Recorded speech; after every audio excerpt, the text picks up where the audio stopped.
If held at gunpoint by Yves Guillemot and forced to sum up the entirety of Assassin's Creed Shadows in only a single word, likely to the detriment of my own life, I would have to say, boring.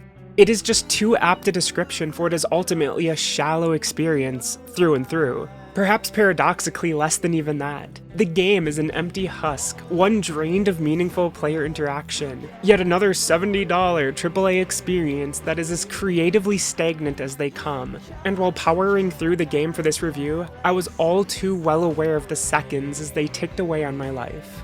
Existentialism is a hell of a drug, and recently something clicked within my brain, leading me to no longer want to play games like this. Put simply, they are a waste of my ever-dwindling presence within the universe. This no doubt is going to create change in how I handle my review process. In fact, it already has. Usually while reviewing something, I'll binge it non-stop until it is done, sometimes cramming nearly 100 hours or more of it into a single week. It's how I platinum so many titles so quickly. But this time, I didn't do that. I only allowed Shadows to steal so many hours per day. I'm a fairly reclusive person by default, so to the shock of those who personally know me, I've actually been getting out into my local community. Instead of giving Ubisoft my undivided attention, I tried instead to meet new people and to make meaningful changes within my own day-to-day. And thus far it's been a positive force. I've taken up new hobbies, and in doing so I've made actual friends within the real world. Not bad for an autistic loner. How is that for a back-of-the-box statement? Assassin's Creed Shadows is so meaningless that it got me to touch grass. Getting back to the topic at hand, I don't think it's an exaggeration to label 80% of Shadows as hollow. It is largely devoid of engaging content, which in one regard is deeply ironic, as I was on Twitter a few months ago strongly denouncing the notion of AI game studios, dunking on those who thought it was a good direction for gaming. I went on a tirade because I believe an emotional and intelligent mind is needed to make true art. Naturally, some will disagree with this next statement, but games are art, and there is an essence of humanity that I find important in wringing the best out of this creative medium. But then again, this game has end credits that are 2 hours long. That's how many people worked on it. It was a global endeavor, and yet it feels like very little actual humanity went into it. If that's not an indictment of AAA gaming, then I don't know what is, because don't get me twisted, this extends far beyond just Ubisoft. Most of the issues I have with this release are the exact same problems I have with countless other titles. On a deeper level, Shadows is emblematic of problems I have within the wider socio and political discourse. We'll get to that in a bit. But just as I don't think the gaming industry is healthy, I don't think its periphery is either. If you follow my content for any amount of time, you'll know that I like to start my videos with a cold open, usually embodying silly or dark humor, sometimes even a healthy mix of both. I don't talk about it often, but I take a lot of pride in creating intros and then hard cutting to my logo. It's hard to describe to people who don't actually know me, but it's very me. There's an aspect of my humanity that I pour into them, usually layered with inside jokes, deeper philosophies I hold dear, and little personality quirks that only my partner of 9 years truly understands. They're far more than just comedy bits meant to attract the viewer's attention. I point this out because, as you'll have already noticed, this video doesn't have that. For reasons that will become clear fairly soon, I am upset. Like my parents while I was younger, I'm not mad. I'm just disappointed. I am disappointed in myself, I am disappointed in you, and I am disappointed at the wider culture. This may be a 100% completionist review of Assassin's Creed Shadows, but it is also so much more, a result of us living under the shadow of an endless culture war.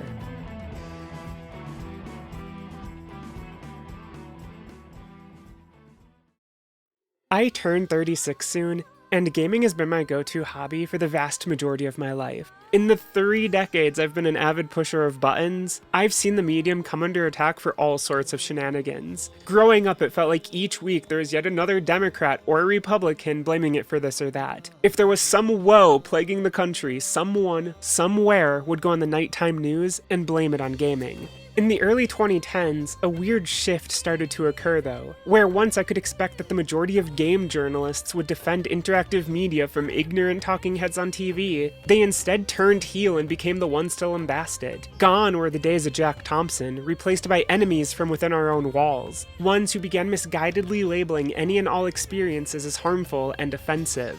This'll come as a shock to nobody, but spoiler alert, in the year 2025, game journalism still sucks. The field is full of petty people who prioritize outrage bait, lavish industry access, and socio-political ranting above all else. It remains rigidly rooted on a steep decline, something I have never shied away from calling out. Cry about cultural appropriation in Paper Mario, and yes, this really happened, and I'm gonna mock you. Label Resident Evil 5 racist, and I'm gonna deride you. Beg literal governments to censor a war game, and I'm gonna yell at you. Turn your PlayStation 5 console review into a manifesto about the current state of American politics, and, well, you get the point. Throughout the years, we have all seen articles that left us scratching our brains at the awfulness of their premise. And no, for the record, I'm self-aware enough to acknowledge that the irony isn't lost on me that I'm now using an Assassin's Creed review to lament the current state of things. We can put me in a straitjacket when this is said and done. Understandably, a lot of gamers feel frustrated by the state of it all. It's not even that certain points of view shouldn't exist. As much as I detest a bevy of articles, so long as there isn't blatant misinformation backing up their lines of reasoning, I actually think there's a place for them. Gaming should be a hodgepodge of creative ideas and diverse viewpoints. The problem, however, is that websites dedicated to the hobby became increasingly one-sided and ideologically stagnant, leading to a deluge of repetitive op-eds and talking points. I go into all of this because I want to hammer home just how easy of a target game journalists made themselves. I'm sure this will surprise you to hear, but articles about cultural appropriation and Monster Hunter are not gonna meaningfully register with the majority of readers. And stuff like that, along with poorly done reviews by people who sound as if they only got into the hobby a week ago, is what flooded the mainstream, leading to people like me rising up to relentlessly dunk on it. Gaming may be getting worse, as is its coverage, but fuck me, there sure are a lot of clicks, views, and upvotes that come from calling it out. Entire careers can now be made from doing nothing more than pointing out how bad something is, without much deeper analysis or critique needed beyond just pointing and laughing. Yet, just as game journalists became the Jack Thompson of their era, a new era is rising now. And this time, those who spent years laughing at hyper-politicized and overly woke bloggers are now the ones becoming the very things they allegedly hate. Maybe time is a flat circle after all, but if you hated when game journalists asked for government censorship in 6 Days in Fallujah, or if you hated when they cried about cultural appropriation and nearly everything else, or if you hated when they misguidedly labeled countless experiences as harmful or racist, or if you hated when they weaponized cancel culture to the nth degree, then you sure as shit should hate the direction the pendulum is now swinging. Granted, maybe it's less a pendulum and more of a horseshoe. Regardless, as I hope to convince you by the end of my next rant, unless something changes soon, we are on track to repeat the last 15 years, just with a different and more recognizable creature attacking from within our very own walls.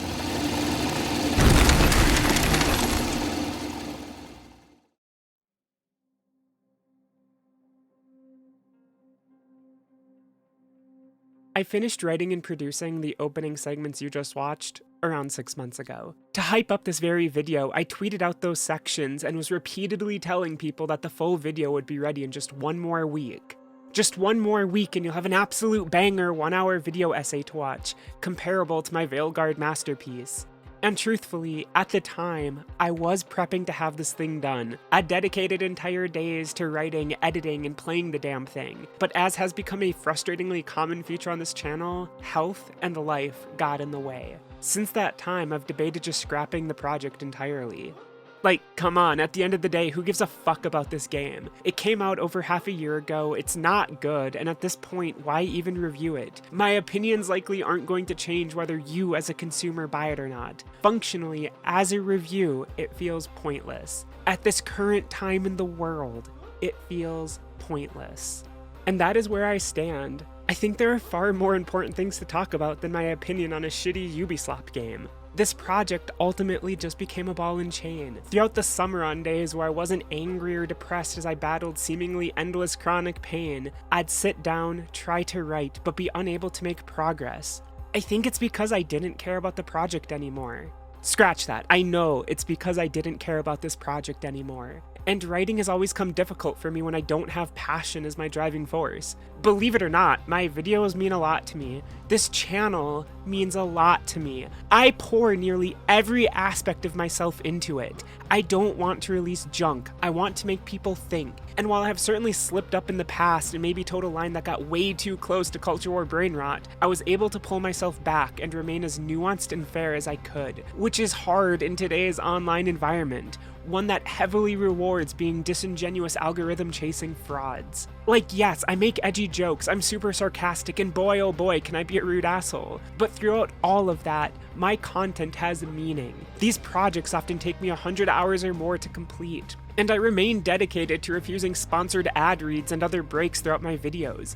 I don't make money from this. I don't even have a Patreon.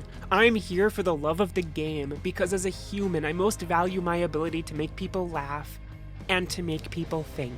I love just sharing my opinions. And yeah, sure, I can be highly abrasive, and that no doubt makes me hard to agree with at times. And lately, as I reflect on my last 10 years of online activity, I do wish I'd had more tact from time to time, and definitely not agreed to publish articles on certain websites. I look back at one of my first ever pieces, and it's cringe as fuck. I still stand by some of the points I was making. A number of those opinions held true, like holy fuck, just look at where we are. But the way upon which I conveyed my thoughts was bad. Outright terrible. It was too angry, too repulsive, and I was trying too hard to be a knockoff Milo Yiannopoulos. The article is a vile piece of work, and on reflection I can admit that I wasn't even being true to who I am. I was venting anger, genuine, valid anger, especially as I rightfully saw at the time that the trans community was pushing away the supporters we needed. But in doing so, I let slip ideas and comments I don't even fully believe. Outside of that, I kicked to the curb the very people who needed to hear what I was trying to articulate,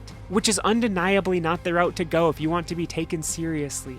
Because in the war for ideas, you need to be able to win those who disagree with you to your side. You can't just play to those you know who already agree. But I viciously rejected them. In later years, I rectified this with content I'm quite proud of, but there is still room for growth. On top of all of that, I was willingly publishing the article on a website run by people who hate me. That itself laces that content with an air of hypocrisy, as well as other things I've published over the years, as I have a history of doing this. A mistake which I cannot easily escape. Rightfully so, as it's a mistake I should have to suffer with. Here I was, calling out trans people for creating a linguistic and highly emotionally sensitive environment that made their politics repulsive to average people, the very people we needed as supportive allies to help us maintain our rights. But then it's hosted on a website run at the top by those who quite literally want to see me taken off the streets and thrown into state-run mental institutions. There is no rectifying that. I fucked up. At this point, I know to most of you watching that this video is a clusterfuck of ideas, and it's very scattered. But that's what's running throughout my brain. It's a weird time to exist, and I mean that in a general sense for everybody. Throughout different aspects of our lives, we're witnessing a general decline of damn near everything. Our politics are in free fall, the internet is a fucking mess. Freedom throughout different countries is losing grounds to a creeping global techno-authoritarianism. Our food is getting worse, our entertainment is getting worse, our way of life is getting worse. Our health is getting worse. Even just the ways we interact with strangers is getting worse. We are becoming increasingly isolated and pushed into ever-shrinking boxes that further separates us from our common man. Human morale is understandably down in most of us. And let me be clear, this extends so far beyond the left or right. Talk to normal individuals from either side, and we all feel it. And that brings me back to this video. With all that in my head, how the fuck can I focus on a game review?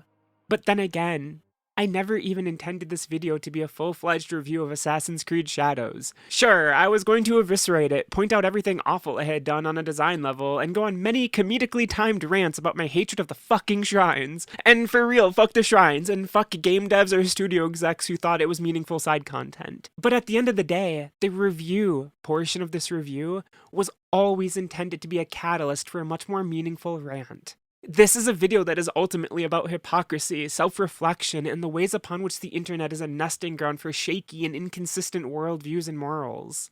And just to make my intent clear here, let me say it plainly. I value my audience. Genuinely, I value you. I'm not iDubbbz here. I don't have buyer's remorse. At the end of the day, I think a lot of you are good people. But like everybody existing today, we are being negatively shaped by endless barrages of bad faith arguments and straight up lies. Left, center, right, or anything far outside or in between. We are being irreparably destroyed by the current social media climate. And while my impact will likely be minimal here, I just can't in good conscience sit silent as I watch the online discourse get as warped and twisted as it has become. Because whether we see it or not, we are being led off cliffs by people who have no right to be leading the charge. It's this thought that is giving me passion to write again. So with that in mind, I present to you the rest of this goddamn video, and may it never again be a burden within my mind.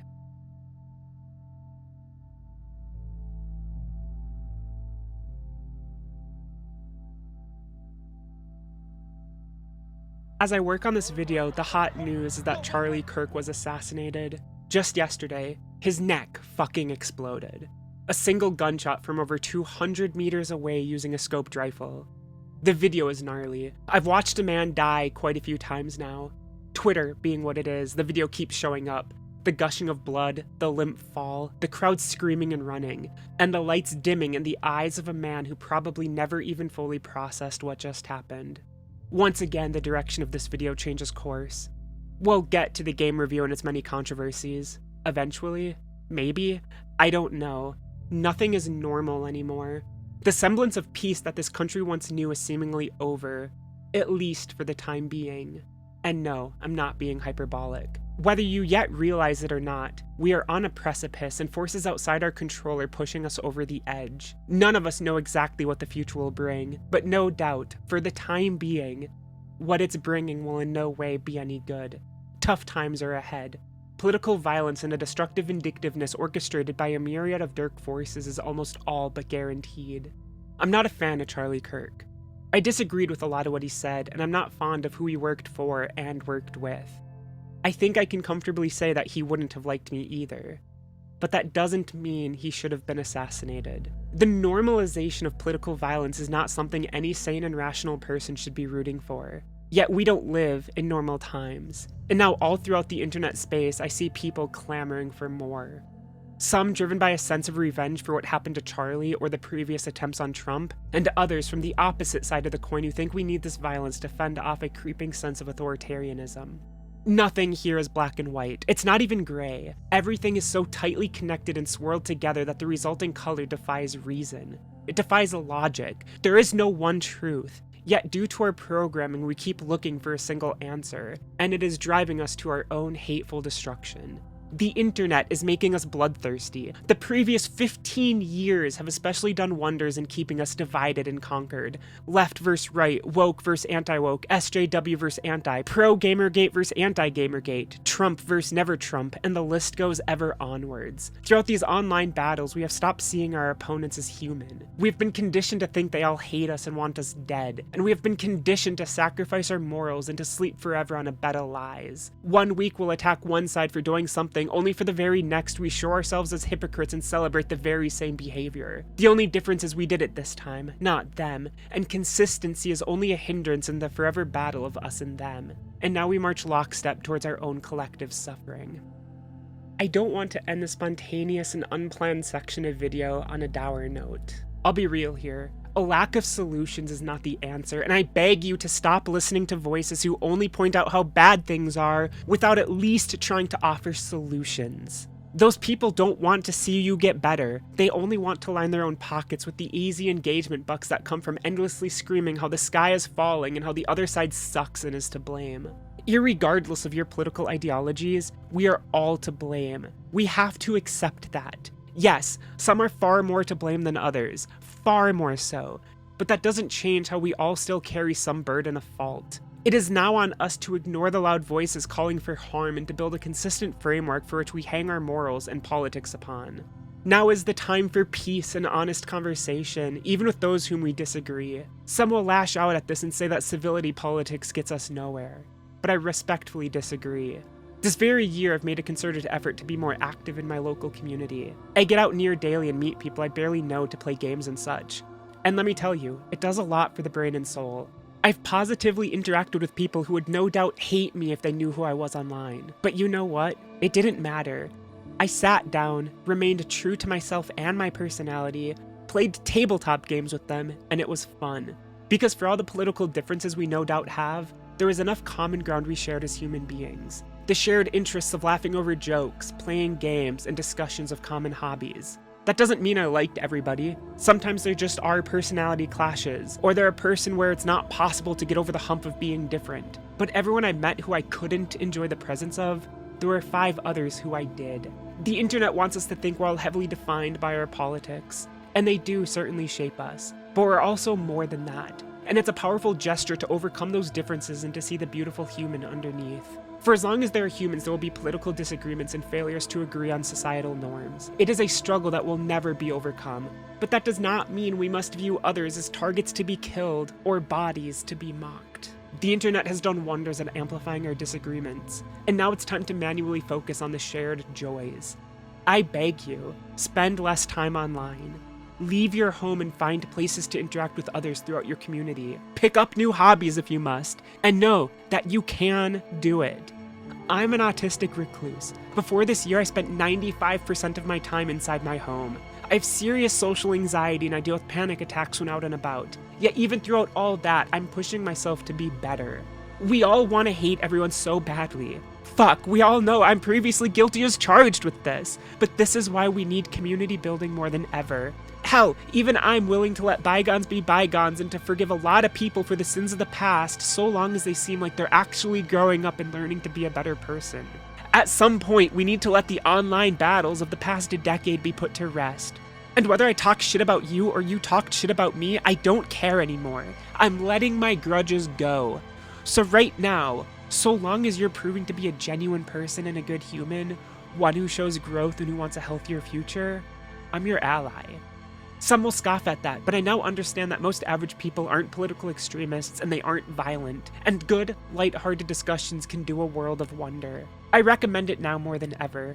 The best you can do for yourself and your loved ones is to not give in to despair, all while avoiding the angry voices on every side who want to push you into acting immorally.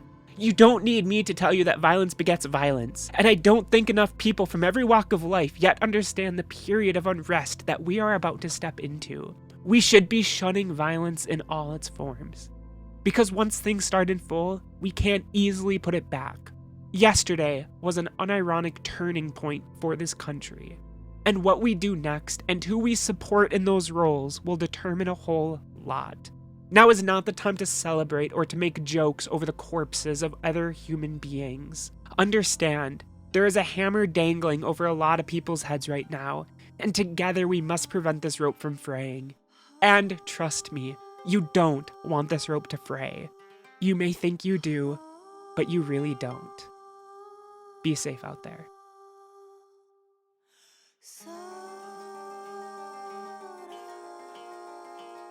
This is a scattered video, I know, but a core theme throughout it has been consistency. I know it's a tall order, but I just want my ideological equals and opposites to be consistent in their beliefs and actions, something that is heavily lacking in today's environment. Although, before I continue this section, I need to ask you, even plead with you not to make vast assumptions about where my point is going until I wrap up what I'm actually saying. I'm about to enter some emotionally charged territory, and the internet has primed us to hear certain words and statistics and to just immediately get emotional as we assume the direction the conversation is going. Please just let me finish my thought before you muster a response. I'm reminded lately of collective guilt. During the early 2010s, a lot of intersectional Twitter and Tumblr feminism was centered around painting straight white dudes in as many negative forms as possible. Mass shootings were common, as they still are, and a number of them had been done by white men. And of that particular demographic, the majority were right-wing extremists. While white men aren't the primary driver of gun violence in America, if a white man shot up a public venue, statistically they were likely to be right-wing. That factoid only further fueled online discourse, and a lot of innocent guys were told they are things they are not. As the 2010s rolled along, online collective guilt only expanded, massively unaided by a cavalcade of internet discourse fueled by controversy-promoting algorithms that value engagement above all else because it keeps us as human corporate products locked into particular websites and apps. This ensured that our emotions were always being tampered with. As anger and controversy became the driving force of social media, what used to be fringe beliefs became normalized because we were repeatedly inundated with it. We were brainwashed by it. And this only furthered the national divide as entire demographics were repeatedly villainized. The factors behind this are many. On one hand, it's what I already mentioned, corporate interests to keep us locked in because it pleases shareholders or those at the top of the company. It's all about the Benjamins, baby! But beyond that, there are geopolitical aspects. Large countries spend untold sums of money to create division within opposing countries, and the internet has made this far easier than it used to be. Now fake accounts flood the system to sow chaos and further the divide. Then there's our own political systems. All the parties are engaged in a war to take power from their opposites, so they launch disinformation campaigns and push faulty rhetoric. Then there are personal interests, people who say things purely to get a rise because controversy sells, and in today's attention-fueled economy, few things raise one's net worth more than being controversial. Our brains are not designed for this level of chaos and information. People cannot properly process an endless stream of nonstop fighting and contradictory statements. And as the years pass, we only spend more and more time online, turning our greatest asset into a sloppy sludge. Rewinding a bit, I feel like I don't need to tell you that it's never good to paint entire groups with as broad a brush as possible. Such actions remove nuance, but more importantly, and more detrimentally so, they make people defensive, and defensive people are less likely to listen to what you're trying to say. Throughout the last decade, lots of men had good reason to be defensive. Likewise, so too did groupings of other types of people, women, blacks, gays, and you get the point. There is no singular truth to this reality. There's just a hodgepodge of many truths and perspectives, and the webbing they weave cannot be seen through a micro lens. What I'm trying to say is, everybody has valid and invalid reasons to be angry. Society itself gives us many reasons to be unhappy, but the messaging behind why was and still is muddled, and the defensive nature of everybody only perpetuates a discourse where every kernel of truth is wrapped within 10 layers of hyperbole, exaggeration, accusatory rhetoric, genuine hate, and in some cases, outright lies. Throughout the 2010s, conservative white men had good reason to push back on the notion that they were ticking time bombs. One's just a bad day away from causing devastation. Sure, statistically they were more likely to open fire into a convening church crowd, but compared to the wider population, those numbers are still incredibly low. Most men, conservative or not, will not become terrorists. I go into this because I'm seeing lots of big names who used to understandably push back against that narrative now take up their own mantle of collective guilt. Just this month, they speak up in large numbers to depict trans people as violent extremists out to kill your children, people who are just one bad day away from destroying your community. Now, throughout the last few years, there have been a handful of trans terrorists. Evil individuals who chose to act upon evil urges. Their murderous rampage is inexcusable. I'm an atheist. I don't believe in heaven or hell, but those people deserve to burn for eternity. They are indefensible humans. However, those individual psychos don't represent the majority. Trans violence is still low. Sure, I'll concede that there has been an uptick. One worth paying attention to because we need to track down the reasonings behind their actions, just as we do other shooters of other creeds. Be it closed discords that sow dissent, online cults like 764, or just extreme political rhetoric that is toxifying the minds of people and making them so afraid of what is to come that they choose to lash out in revenge or because they see themselves as violent beacons of change. Whatever the reasons, we need to find it, especially when online rhetoric is provably making extremists out of all sorts of people. There have been men, women, and trans people radicalized by the internet, and it has led to devastating consequences. Something has to be done about this. But even while acknowledging that, the notion of collective guilt is still false. Just as most men aren't likely to pick up arms and shoot up a public venue, so too aren't most trans people. To circle back to the topic of consistency, I want consistency in how you act and behave. If you once defended yourself as a male being accused of hiding violent urges, then you need to be consistent in how you now treat other groups of people. Acknowledge the reality that most of your neighbors aren't all just sitting on the sidelines waiting to snap. And for the love of fuck, everybody, spend less time online.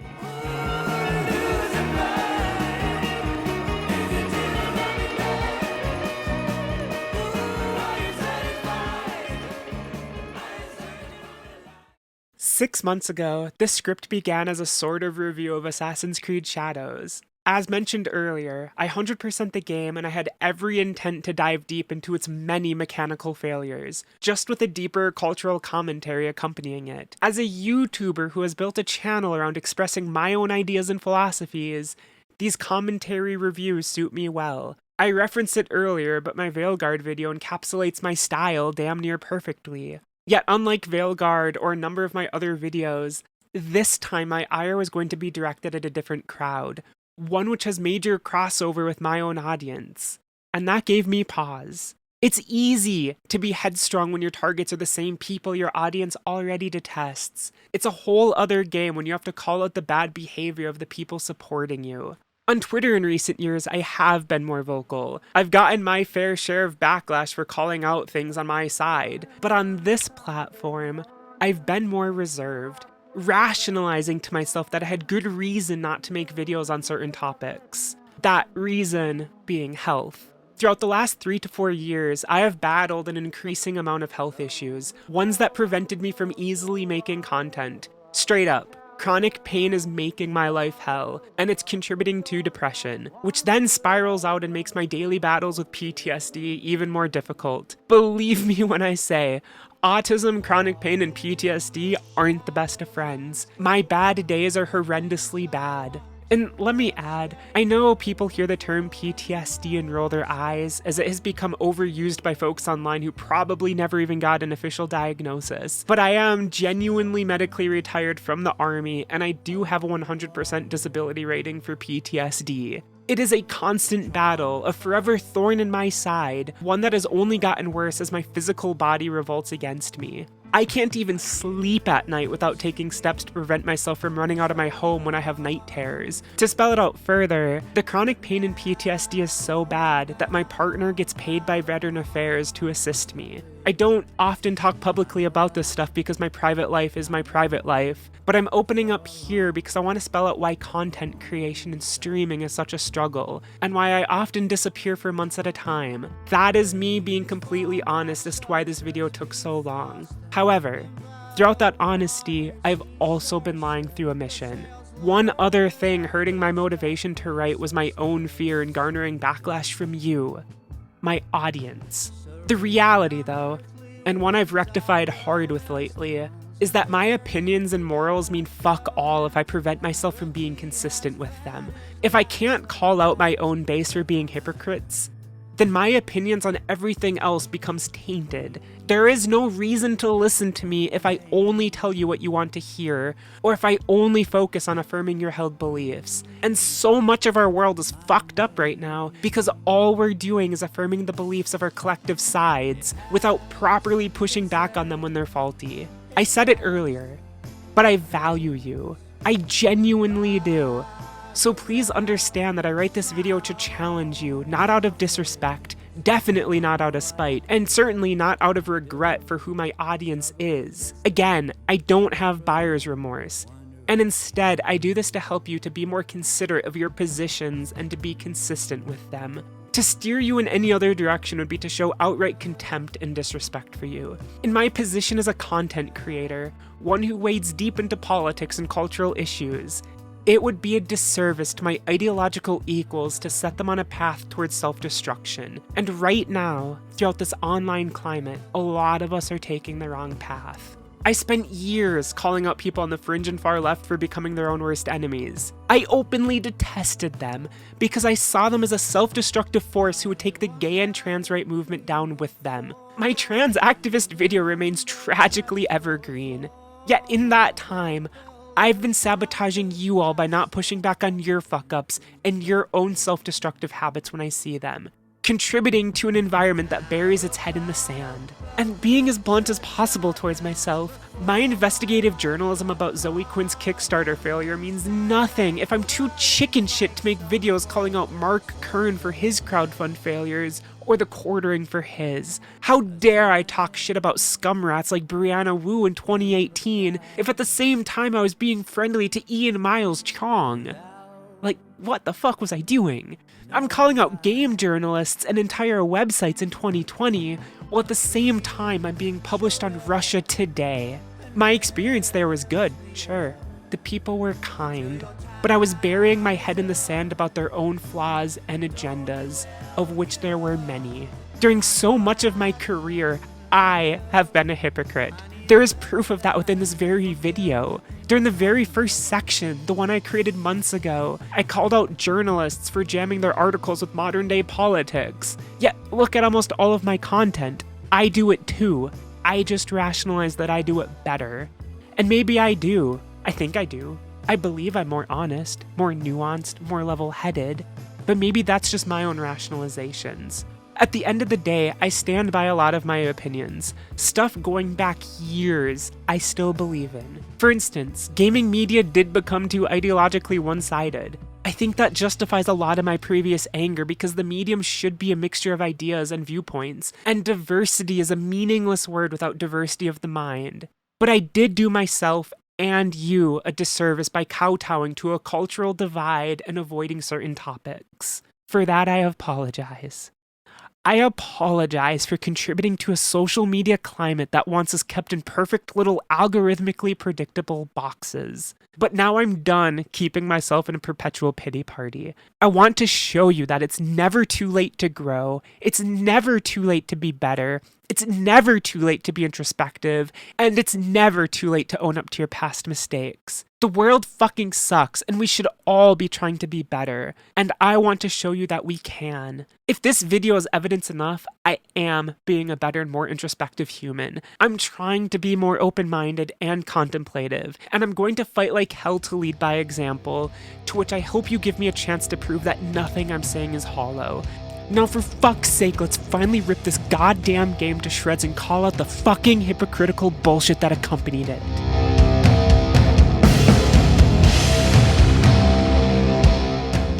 Roughly 55 million years ago, all the way back in 2021, I covered an incident where game journalists and others throughout the industry were asking for government censorship of 6 days in Fallujah. Even though I've talked about it at length multiple times before, as a quick rundown for those not in the know, this is a reboot of a cancelled game from 2009. All those years ago, it was shelved after a massive call-in campaign convinced the then publisher Konami to pull out of the project to avoid further negative PR, and the studio at the time then struggled for funding and to find a new publisher. All this because talking heads on TV painted the game as offensive due to it covering more recent events that had occurred in Iraq.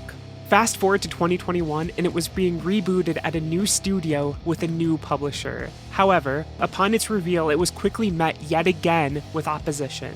In a petition published on change.org titled Stop Highwire Games and Victora from Normalizing the Mass Murder of Iraqis, in its original form, before it eventually got edited, it was boldly claimed that the game should be cancelled before it leads to, and I quote here, a new generation of mass shooters. I'm not gonna dwell on that last point because it's not worth my time. All I'll say is that 6 Days in Fallujah, or almost any other game for that matter, will not lead to real-world violence. That take is disproven and stupid. Shut up. The petition spread through the industry and it was signed by a number of known names from the world of voice acting, game journalism, game development, and animation. A disappointing turn of events is not only did it call on governments to ban the game, but it also called on digital platform holders to bar it from being sold. Something those who work in the industry and the journalism surrounding it should never ever be rooting for.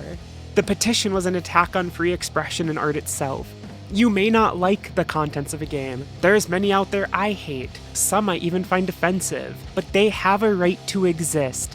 And it was disheartening to see folks from throughout the industry trying to sabotage the medium with ever more regulation.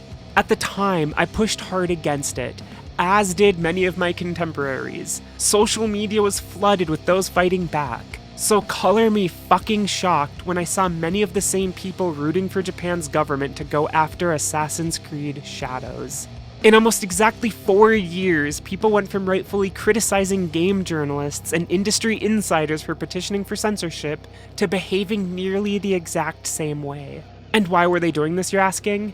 Because in the game there is mild, and I do mean mild, environmental destruction. And before release, footage showed how shrines could be ever so partially wrecked. This was painted as disrespectful to Japanese culture, and so censorship became a supported position. Many names, big and small, treated it as an issue of cultural respect and racism. And I'm sorry, as I'm about to contradict my stance on civility from earlier, but shut the fuck up.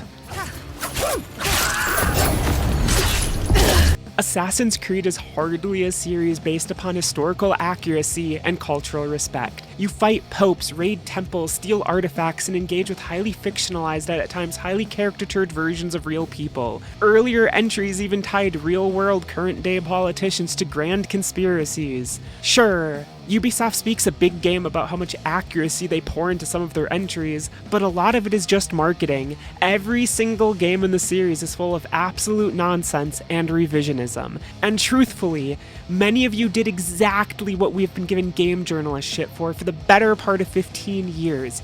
You nitpicked a game to oblivion just in an effort to find any morsel you could to paint it as offensive. And then when out-of-touch politicians and religious figures made it into a bigger deal than it is, you supported them. You rooted for them. No, get the fuck out of here. That is bad behavior, and I demand better of you. Even people like Grums dug into the achievements to create controversy out of nothing. Oh no, boo-hoo, my fictional game character broke into a fictionalized version of a real tomb and stole fictional treasures. Boo-hoo, oh no, I'm so sad. Shut up. Stand by your goddamn principles. If you thought it was cringe when DL Asina cried about cultural appropriation in Horizon Zero Dawn and artifact theft and tomb raiding in Tomb Raider, then I expect you to push back against this, especially when it's done under such an obvious mask of plausible deniability. Oh, what's that, Gums? Oh, you don't support the government stepping in or the people at the real shrines taking offense. You're just reporting on it. Uh-huh, yeah, okay, wink, wink, nod, nod. I repeat myself, shut up. We all see what you're doing. You may think your audience is dumb, but I don't. You're taking advantage of their anger to suit your own ends, and you will spread as much bullshit, hypocrisy, and inconsistency as you can because it brings you attention and money. Money, money, money. And to those of you who aren't grummy, don't get me wrong, I'm not saying don't criticize Ubisoft. The company sucks. I'm equally not saying don't criticize their games, because yes, their games fucking suck. I'm also not saying don't call out the company's hypocrisy or questionable marketing tactics, because yes, fuck them for all that too. They are a cowardly company that loves using real-world hot-button topics in the most bland way imaginable because they get off on the controversy. By all means, call them out for being inconsistent and for repeatedly lying, but at the same time, do it without resorting to becoming alternate dark universe Kotaku. I even saw motherfuckers crying because NPCs can get killed. Never mind, you still desync if you kill too many of them, as happens in the other Creed games. Ubisoft responded to this outrage by patching out some destruction and making NPCs harder to kill. Tell me how this is any different than what gaming media has been doing the last decade. Some will choose to pretend otherwise, but if game journalists had written articles about a recent game in support of politicians and religious figures asking for censorship because fictionalized versions of real places and people could be damaged or killed, they would be relentlessly mocked and bullied. Full stop. You are just hurting the medium with this outrage. I don't want games that are fearful of tomb raiding because people think it's too sensitive a topic. I don't want a medium that is afraid to depict fictionalized version of real places because people can't separate reality and entertainment. I don't want a medium that is afraid to allow environmental destruction in those settings. Player agency matters, and you control the buttons you press. If hurting a sacred site affects you, then don't do it. But don't stand in the way of people who do have fun with it. And don't try to argue that it is disrespectful, because more often than not, it's not. Consider animal murder. I don't like seeing animals hurt. I once saw a squirrel get run over like 15 years ago, and I'm still sad by it. I had to put my cat down in 2020, and it fucking breaks my heart that his last week was full of pain. I had gotten him after the army to help me manage my PTSD when I lived alone, and that little shit's purring always made me smile. During his final week, he wouldn't purr. It broke me. how desperately I cuddled him in the hopes he would purr one last time. However, give me a video game, and I'll maniacally laugh as I kill every animal I can. Many of you want to pet the dog? Well, I want to fucking shoot it. I've tweeted comedy montages of me killing animals in games, because it is not real life. Similarly, I'd never destroy a real-world church or temple. I'm no vandal. I may not be religious myself, but I respect the views of those I share polite society with. But gaming? Fuck yeah! If I see Jesus on a cross, I'll shoot him in the dick. Give me a chance and I'll cleave Buddha's head off. And I know for a fact a lot of you would too, because The Last of Us 2 had a controversy around the lack of environmental damage at a Jewish synagogue in the game. And I'll be frank here, if that lack of damage rubbed you the wrong way, then I hope you didn't jump on the Boohoo Express for shrine damage and shadows. That's what gets me the most too. So much of this outrage is dripping in hypocrisy. There is no consistency. It alters by the week. Made worse is so much of this discourse is led by bad faith lying grifters who have no core values. People who flip-flop by the day. Take Ian Miles Chong, that little fuckwad. When he worked at GameRanks, he wrote a ton of articles about Grand Theft Auto. Over the years, he has tweeted a lot about the series. He enjoys the series. Yet when Daddy Elon got all performative and tweeted his distaste of killing cops in the games, Whittle Ian pretended he hated it too. Back when Alita Battle Angel released in theaters, Jack Posobiec saw it and hated it. However, because of the culture war, it got pitted against Captain Marvel. You want to know what Jack did? He deleted his tweets about disliking it and then jumped all in on the bandwagon of supporting it. He lied about his views for culture war updates. There is no consistency here. And if we can't be consistent in our opinions on film and games, how can we be consistent in our politics and morals? And just to make sure I'm understood, listen to my words. Your anger at Ubisoft as a company is valid. Your anger at the state of the gaming industry is valid. Your frustrations at Assassin's Creed Shadows not having the protagonist you envisioned having in a Japanese setting for like the 16 years people have been begging for it is valid. I'm not telling you not to be mad. I'm not telling you your emotions aren't valid. They are. And I will defend to my dying breath your right to have opinions, be they positive or negative. All I am calling you out for is a lack of consistency and for following in the footsteps of blatant swindlers and frauds. So many of these people don't care about the state of things. In fact, I'd argue many of them want things to get worse, because the worse they are, the louder they can get, and the more the engagement bucks can flood their pockets. They do not care about you. There is a very lucrative industry in keeping people mad. It is the driving force behind the internet right now. And just look at what it's doing. How many of you are actually happy? How many of you scroll Twitter and feel good about yourself as you do? There is a whole lot to be mad at in this world. I won't deny it. And your hobbies have taken a hit. Bad writing, bad creatives, ham-fisted politics, and so much more have made things rougher to enjoy. But that doesn't mean we need to be mad 24/7. It also doesn't mean we need to sacrifice our beliefs and morals just to stick it to the bastards over there. If you were mad at Zoe Quinn's Kickstarter bullshit, then you should be equally mad at Grum's. If you hated growing up and seeing politicians trying to go after various games, then you shouldn't support it when it happens in Japan. If you hated how much gaming media nitpicked games to find any offense feasible, then you should hate it when your contemporaries do it too. Again, by all means, be mad if you need to. Vent that frustration. Be forward if you dislike something. Just be consistent in how you form your argument, and be consistent in what it is that you're actually mad about. I know we live in a vindictive era, and the pendulum has swung hard to the right. Many of you now have social power you didn't have a year ago. Cancel culture used to target you or the things you enjoyed. You want revenge. I get that. But just as I criticized cancel culture throughout the last decade, I'm gonna still criticize it now. And I think you should look deep inside yourself and be true to what you actually believe. It's the only way we can open the door to honest discussions about what we want and how we want to make things better. So much of our current politics is downstream of this culture war. No one in good faith can deny that. And right now, there is a massive political divide in this country. But if we can't even be consistent in our beliefs in this realm, in this culture war, how can we ever be consistent in our politics.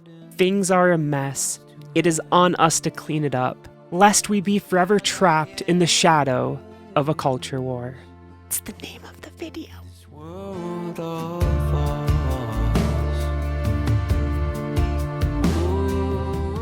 As you've no doubt gathered by now, or at least you fucking should have, I do not like Assassin's Creed Shadows. It is a boring and monotonous affair that is emblematic of all my issues with not just Ubisoft, but current trends within AAA gaming as a whole.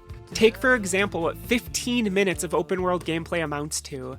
I'm running through the world, tackling random objectives and locations, and the activities on offer to climb the same handful of eagles' nests a million times, going to temples to pray at predetermined numbers of shrines, sneaking up on animals as to not spook them so I can draw pictures, or going to historical sites to find a random number of scrolls. It is all dull. I rarely had fun playing it. For a game that took me 70-ish hours to platinum, I probably had less than 2 hours of actual enjoyment. I detested playing the thing. While reviewing Dragon Age the Veilguard, I said something along the lines of, the most boring people you know are making our games. And that sentiment strongly applies here. It is modern day gaming to a T. There are squeeze-throughs which rely on the same canned animation you've seen countless times over the last decade or so. There are overly verbose cutscenes that feel more like a waste of time than anything engaging. There are lengthy walk-and-talks that slow the pace to a crawl, as well as many other things I'm frankly just tired of. I don't intend this to come across as me lamenting every single AAA game being published today. No doubt good ones still do get released, but there are noticeable trends among a high number of them, and just like those titles, this one too lacks an identity. And just like a lot of those games, this one too is extremely boring. It fully highlights how the industry has not meaningfully evolved in way too many years. Shadows is a game that feels like it was made by a team of people strongly tied to a college textbook. It's as if the current crop of game developers are being taught a highly rigid way to create a modern day experience, and they are afraid to go off the beaten path. There is next to no creativity here. If forced to say something positive, I will say I did controversially like Yasuke's story more than Naoe's. He has the best narrative scenes in the game, his combat is brutal and violently enjoyable, but his other gameplay elements suck, be it pushing boxes or being unable to easily navigate the world, which just slowed things to even more of a crawl. I didn't play as him often due to that. A lot of people are mad that he isn't depicted as an Asian man, and I do understand the sentiment. People have been yearning for a Japanese setting for Assassin's Creed for well over a decade, but in a post-Ghost of Tsushima world, a game that is basically just a better Assassin's Creed, I think it makes sense for Ubisoft to go a different route. The Stranger in a Strange Land story mostly works. If anything, I think Ubisoft should have set itself farther apart by chasing an entirely different tone. Shadow should be a 70s blaxploitation film, or at the very least it should encapsulate more of what made 1970s Japanese TV so weird and memorable. There are elements of that throughout this game, largely with a number of music choices and a few graphical pop-ups, but by and large it plays it straight, and thus it has no identity. It's just yet another game with semi-realistic graphics that if you put side by side with a number of other AAA games, you'd be hard-pressed to say which game is which. Many will disagree with what I just said, but I truly do think a new tone would fit right in line with other recent Creed games and that it's no longer trying to be any semblance of realistic. Odyssey was stupidly silly with its teleporting spear, and Valhalla only amped it up more. They're cartoons with a historical set dressing. That's one reason I think arguments of historical accuracy are no longer warranted. This series has never been as deeply historically accurate as many online now like to pretend. There are aliens and gods and magic apples and weird flying machines and fights with mystical creatures, among a million other things that are just not grounded in any realism. Yet now, this is the entry where people want to cry about out-of-season flowers or fruits. Like, come on, what are we doing here? I think some of this nitpicking is because people aren't being honest with themselves of what they're really mad with this game about, so they need to find other reasons to justify their anger. And on one hand, I do understand. You want the series to return to its older formats. Those games, while still not at all realistic, were at least a bit more grounded than what we get now. That's why my comments about a new tone shift will be upsetting, but I'm only uttering that from the sense that it lines up with where the series is now, not where it began. As far as reviewing this turd goes, I don't have much else I want to say. I once did, but I no longer care about giving a fully in-depth review. I'm burned out on it, and I'm burned out on its discourse. In a greater sense, I'm just burned out, because every problem with the discourse surrounding this game, or even just gaming in general, now applies to our societal and political discourse as a whole, something no one should be proud of or pleased by. Put bluntly, I don't like the state of things, and I don't think you should either. But no change can occur until we admit that we are all complicit in it. Society is declining, and social media and the algorithms that rule them are to blame. They are leading us astray, and we are allowing it by not pushing ourselves to improve. We are becoming complacent with wayward values and a lack of consistency in our supposed beliefs and principles. And that's mostly all I've got. I always end my videos by thanking you for watching, yet today, I don't feel all too thankful. So instead, I'll end things on this. Go find yourself. Not the version rotted by the internet, but the real you. The one pushed deep down inside your brain. The little voice who points out your contradictions and faulty logic. The little introspective voice you know is correct. The one telling you when you are wrong. Find it and free it from its cage. Save it so that you may save yourself. There is nothing wrong with striving to be better. There is nothing wrong with being honest, just so long as that honesty also includes yourself and your values. If we cannot be consistent with gaming discourse, then how the fuck can we be consistent with anything else? And I need you to think long and hard about that. And hey, maybe I'm the wrong messenger for this. I don't know if I'm a good person. I'm probably not. But I want to be one. And I want you to be one with me. Let's be better together. So wonderful, warm and gentle light. Nothing's gonna bring me down. I'm feeling so divine. Hey, yeah, y'all will never bring me down. Y'all will never bring me down. I feel like a king right now. I feel like a king right now. I zone out when it get too loud, but I'm still locked in, getting lost and found. Y'all will never bring me down. I feel like a king right now.